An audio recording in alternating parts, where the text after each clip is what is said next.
Hey guys, Bradley Manning is back in the front pages again this week. So I thought we might kick up a video about it to give you guys somewhere you can write your comments, give you guys a public format to express your opinions on what's going on there.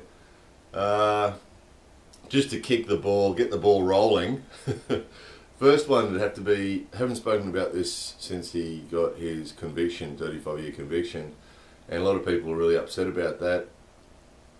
I think he signed a security or a privacy, or what do they call it, an agreement when he got that job. He would have signed a form to say, confidentiality agreement or whatever it is, security, privacy. So he would have signed an agreement when he got that job that would have said that he top secret job and that he wasn't to reveal anything, and it would have said the penalty. You know, anybody that's ever signed security documents like that knows that there's always a very clear warning that if that you must keep all this stuff secret, and if you divulge any of this information, then the penalty could be up to life in prison or whatever it happens to be. So he knew that when he went in, and I mean that's why people call him a hero. Some people call him a hero because they say he knew what the penalty could be, and yet he went ahead and did it. Well, that's right, he did know what the penalty would be. So he knew when he signed that document, he knew what it meant, and then when he took that information, he knew that that could be the result. So there's no real surprises there. So a bit hard to have sympathy for him when he knew what the consequences would be. So, but of course, lots of people feel differently about this. Lots of people think that he had a right. I think the government really has no choice. You can't really allow government employees to release secret information and not penalise them. I mean, you imagine if they gave him 18 months, if they gave him 1 year in jail and then released him, how many other people would do the same thing? And some people say, oh, but the information needed to be released, and he had to do that because it was important to release it because we needed to know. But then you can't have government employees deciding what information needs to be released to the public and what doesn't, because it's just a matter of time before you have some big disaster happen as a result, that they release the wrong information, the wrong people get hold of it and then use it back against, in this case, America. I mean, that's... To me, it's obvious that is going to happen. You know, when these guys become famous for releasing information, they become famous and that people call them heroes and all this sort of stuff. I think it's only a matter of time before somebody else in there wants to be a hero and famous or just thinks they're releasing information for the right reasons. They release the information, the wrong people get hold of it and then use it against America. It's only a matter of time. You know, there's legitimate reasons why some information is high security and not released to the public. And even though people don't like that and it triggers off conspiracy theories and things like that, it's just anybody who's ever worked in the security environment knows that it's important. It's really important. Some of that information must be kept secret, you know, and when the wrong person releases the wrong information to the wrong people, it can be used against you. It can be used against you. So, and then if Americans died as a result, there'd be people who'd be pissed off, right? Because, you know, in that information the guy released was some other information about soldiers' locations or soldiers, you know, and then a whole bunch of American soldiers get killed or a whole bunch of American people get killed, and then the person wouldn't be a hero, would they? They'd be a traitor. And I think it's only a matter of time. The way this is heading, you can see it's only a matter of time before that happens. But anyway, that's just conjecture, but it's possible. So your opinions on that, people, please. Polite opinions, please. Expressed in a civilized way without abuse or rudeness. And then the second thing has to be, we have to talk about Chelsea. Let's talk about Chelsea. So Bradley's also decided that he wants to live the rest of his life as a woman, and he wants everybody to call him Chelsea. If there's any Monty Python fans watching, there's a really old Monty Python skit. From now on, I want everybody to call me Loretta. Every time I see this Manning thing, it makes me think of that. But I think this is going to be really interesting because there's going to be a whole heap of people that are really torn. A whole heap of people that up until now have been saying, he's a hero, he's a hero, he's a hero. and then they find out that he's going to be called Chelsea from now on and he wants to live the rest of his life as a woman. And it'll be interesting to see what percentage of people that have been calling him a hero suddenly decide they can't support him anymore.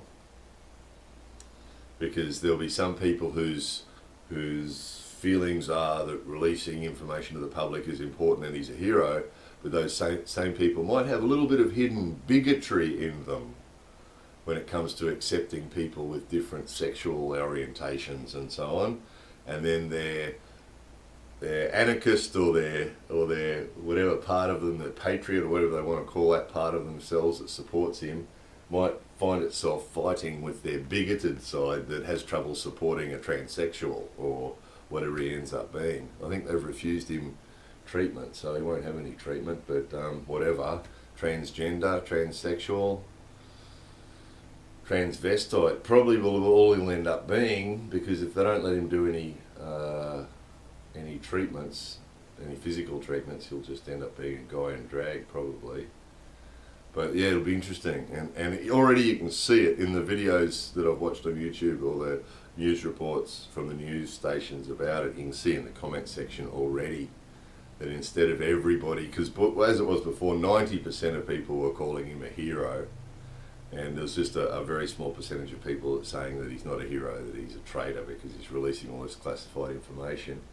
But most people, 90% of people are calling him a hero, and then if you look at the comments now, you can see that a lot of those people's bigotry is coming out, and instead of that now they're abusing him and calling him all sorts of names for his sexual orientation or his private stuff. So, and then the conspiracy people have kicked in as well. It's interesting. That's interesting. It's funny, isn't it, what wins inside people when they have the fighting of the different parts of them, and the conspiracy nuts are actually jumping onto this as well and saying that it's a conspiracy, that Bradley is a hero, and that the government's brainwashing and torture and interrogation of him has broken him and that has made him become transgender or transsexual or whatever he ends up being. And that all this is just, it's part of a conspiracy by the government, and that they've broken him in that he doesn't really want to be Chelsea. It's all a government thing. Or I read another one that somebody suggested that it's all bullshit, that really he's locked up in a cell somewhere and the government has released this information to try and get people to not like him or not support him or something, and that it's all bullshit and it's not true. And that he's sitting in a cell somewhere saying, I don't want to be Chelsea. I want to be Bradley. And the government's all making all the Chelsea thing up. I doubt it. I suspect he's probably been like that all the way along. It's possibly another reason, if you want to look at connections. If that's his orientation and he's been in the American military, then that's probably another reason why he was disenfranchised, or he was unhappy with the military and with the American government in general, was because if he really is gay or he's really is transsexual or whatever, and he was in the military, he's going to feel alienated, isn't he, from the people around him. And it's the same in the government, you know. If he's had to keep all that part of him a secret, and that, you know, he knows that a lot of the people in there are anti-gay and so on, that he's likely to feel alienated, and that's probably added to the reasons why he did what he did. Probably. Usually there is a logical, common sense reason. You know, it doesn't. You know, the conspiracies are less likely. I think if you ask the average psychologist, you know, the average psychologist is probably watching this story and going, aha, there we go. There's another reason why he was feeling alienated from the rest of the people around him at his job, was because of this, because he's had to keep this a secret because it's the military, and, you know, that sort of thing's not tolerated terribly much by a lot of the people in there, despite what the rules are. The reality is, and again, this is where the internet's interesting, is that on the surface, you know, on the surface in America and a lot of other countries, we're all equal.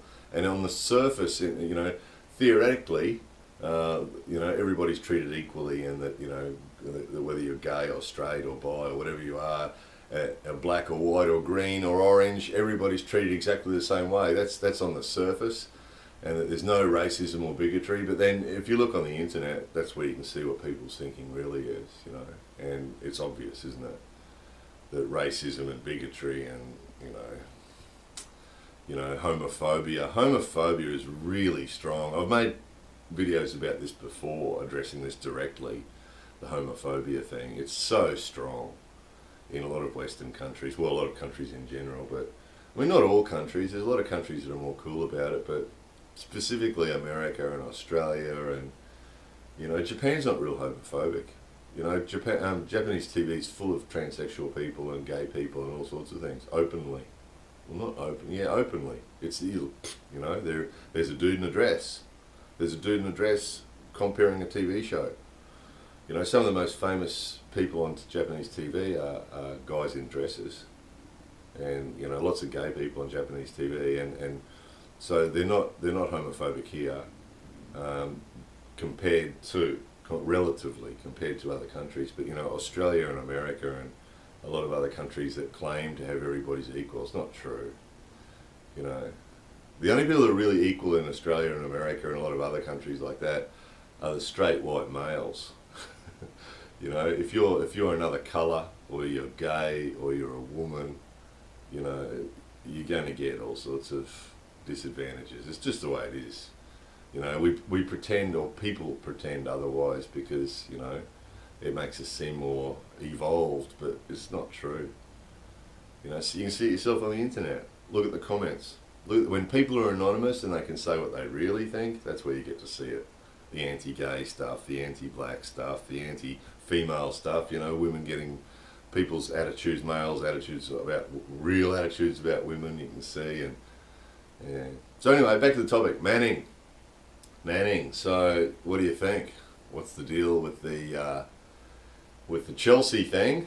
Chelsea? And another question, did he pick Chelsea because he's got a thing about Chelsea Clinton and wants to be like her? Nah, that's not a real question. But yeah, interesting, isn't it? So let's hear about his 35 years conviction. Let's hear, is he a traitor or a patriot?